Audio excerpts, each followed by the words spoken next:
আসসালামু আলাইকুম। কেমন আছো তোমরা সবাই? আশা করি সবাই ভালো আছো। আমাদের ভিডিও লেকচারগুলোতে তোমাদেরকে স্বাগতম। আজকে আমরা যে টাইপটা নিয়ে আলোচনা করবো টাইপ 3। আমরা এই টাইপের এই অঙ্কগুলো নিয়ে আলোচনা করবো। দেখো এই টাইপটি কিন্তু আমাদের খুব পরিচিত, খুব কাছাকাছি টাইপ নিয়ে আমরা গত লেকচারগুলোতে আলোচনা করছি। আমাদের গত লেকচারগুলো যে সূত্রগুলো প্রয়োগ ছিল সেই সূত্রগুলো ছিল এরকম যে 2 cos a into cos b, ঠিক আছে, ইজ ইকুয়াল টু ছিল হলো যে cos a প্লাস b, ঠিক আছে, in plus cos a minus b, ঠিক আছে। আমরা যে কাজটা করছিলাম, আমাদের এই প্যাটার্নে অঙ্কগুলো দেওয়া ছিল গুণাকারে, হ্যাঁ, একটা 2 দিয়ে গুণ দিয়ে আমরা এই প্যাটার্নে অঙ্কগুলোতে গেছিলাম, ঠিক আছে। কিন্তু এখানে যে কাজটা হবে সেটা হলো এখানেও গুণাকারেই আছে, তোমাকে গুণাকারেই থাকতে আছে। তার মানে এখানে যে আমাদের গুণাকারে আরেকটা প্যাটার্নের সূত্র দিয়েছিলাম সেটা হলো সিডি সূত্র ছিল। সেটা কি ছিল? cos, দেখো, c plus d by 2 into cos c minus d by 2 is equal to কত ছিল? cos c plus cos d, ঠিক আছে। এই প্যাটার্নের সূত্রগুলো ছিল আমাদেরকে। তাহলে দেখো এখান থেকে আমাদের অনুপাতগুলো গুণাকারে ছিল, যেখান থেকে আমরা সূত্রটা প্রয়োগ করে কি দুইটা অনুপাতের কি আকারে গেছিলাম? যোগ আকারে গেছিলাম। ঠিক এখান থেকে অনুপাতগুলো আমাকে কি আছে? গুণাকারে আছে, প্লাস যোগগুলো কোণগুলো কি আছে? যৌগিক আকারে আছে। এটা কোনো প্রবলেম না, ঠিক আছে। আমাদের অনুপাতগুলো এখানেও গুণাকারে আছে, সাথে একটা 2 গুণ আছে, এটাও আমাকে অনুপাতগুলো যোগ আকারে গেছে। তাহলে ওইখানে আমাদের কোণটা দেওয়া ছিল সিঙ্গেল, একটা কোণ দেওয়া ছিল, ঠিক আছে, সিঙ্গেল একটা কোণ দেওয়া ছিল। আর এই জায়গায় আমাকে কোণটা কি কি দেওয়া ছিল? একটা সিঙ্গেল কোণ। এই জায়গায় আমাকে কোণটা কি দেওয়া আছে? এই জায়গায় আমাকে কোণটা যৌগিক আকারে দেওয়া আছে। তাহলে অনুপাতগুলো গুণাকারে আছে, কোণগুলো যৌগিক আকারে ছিল। ওই জায়গায় অনুপাতগুলো গুণাকারে আছে, কোণটা কি ছিল? সিঙ্গেল ছিল। আমরা কি তাই গেছিলাম? যৌগিক আকারে গেছিলাম, ঠিক আছে। কোণগুলো যৌগিক আকারে ছিল, অনুপাতগুলো যোগ আকারে ছিল। এখন আমার একটা কোণগুলো যৌগিক আকারে দেওয়া আছে, অনুপাতগুলো গুণাকারে দেওয়া আছে। আমরা এখান থেকে কোণগুলো সিঙ্গেলে যাবে আর অনুপাতগুলো কি যাবে? যোগ আকারে যাবে। এই প্যাটার্নটাই কিন্তু এখানে তোমাকে অঙ্কটা দেওয়া আছে। এটাকে আমি টাইপ 3 হিসেবে নাম দিয়েছি। তাহলে এই টাইপের অঙ্কগুলোকে আমাকে কি করতে হবে? আশা করি তোমরা বুঝতে পারছো আমাদের কাজটা কি করতে হবে। তাহলে আমাদের এখন যেহেতু আমরা সূত্র জানি সাইন এবং কসের, c sine c sine d অথবা কস সি কস ডি, এই দুইটা সূত্রই আমরা জানি। এখানে প্লাস মাইনাস আছে। তাহলে আমরা এখন এগুলোকে কি করব? সাইনে রূপান্তর করতে হবে, আর এটা তোমাকে প্রুফ করতে হবে এই লাইনটা, ঠিক আছে।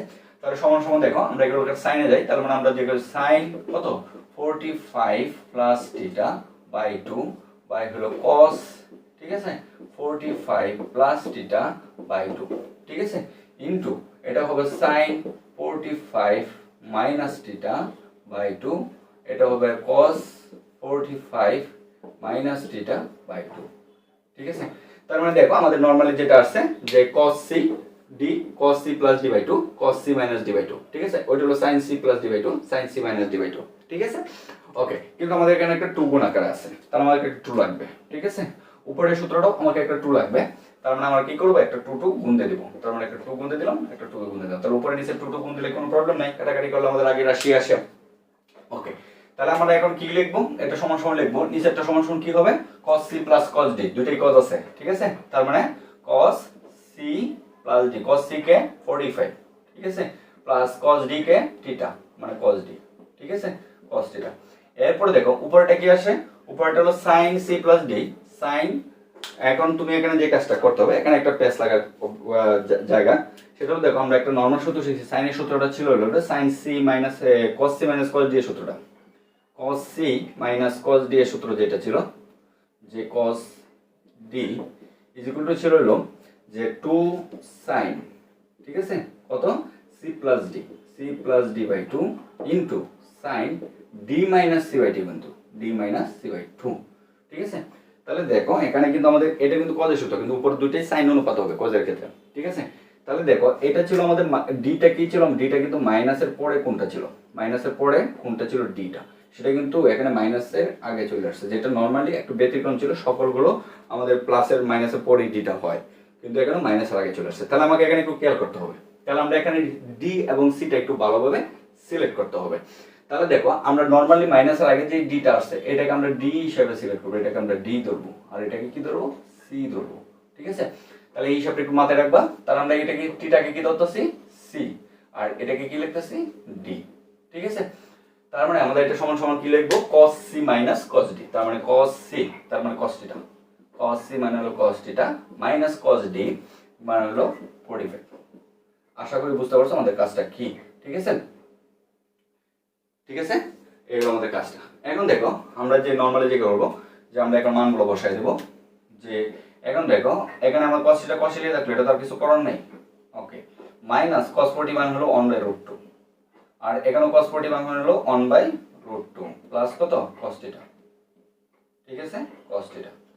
এখন তুমি যেটা করবা যে সমান সমান নরমালি এটা লসাগু করলে যেটা আসে √2 cos θ - 1 √2 cos θ - 1 নিচে থাকে হলো √2 লসাগু করলাম আর এটা √2 লসাগু করলে 1 + √2 cos θ আসে। ঠিক আছে, বাই হলো √2। তাহলে উপরে ভগ্নাংশ হর √2 নিচের ভগ্নাংশ হর √2 তাহলে বা কাটাকাটি যেটা সমান সমান থাকে হলো তোমার কত যে √2 cos θ - 1 আর √2 cos θ + 1 আমরা এটা লিখতে পারি √2 cos θ + 1। তাহলে এটাই ছিল আমাদের রাইট হ্যান্ড সাইড। তাহলে আশা করি কাজটা কি বুঝতে পারছো। এটা ছিল আমাদের একটা টাইপের অঙ্ক যে আমাকে সিডি আকারে দেওয়া ছিল, সি প্লাস ডি আকারে বাই 2 এ আকারে দেওয়া ছিল, আমরা এটাকে নরমালি সিডি সূত্র প্রয়োগ করে দিছি। আর আগে টাইপের যে অঙ্কগুলো ছিল সেটা আমাদের সিঙ্গেল কোণে ছিল, এখান থেকে আমরা এই টাইপের কাজ নিয়ে কাজটা করছি।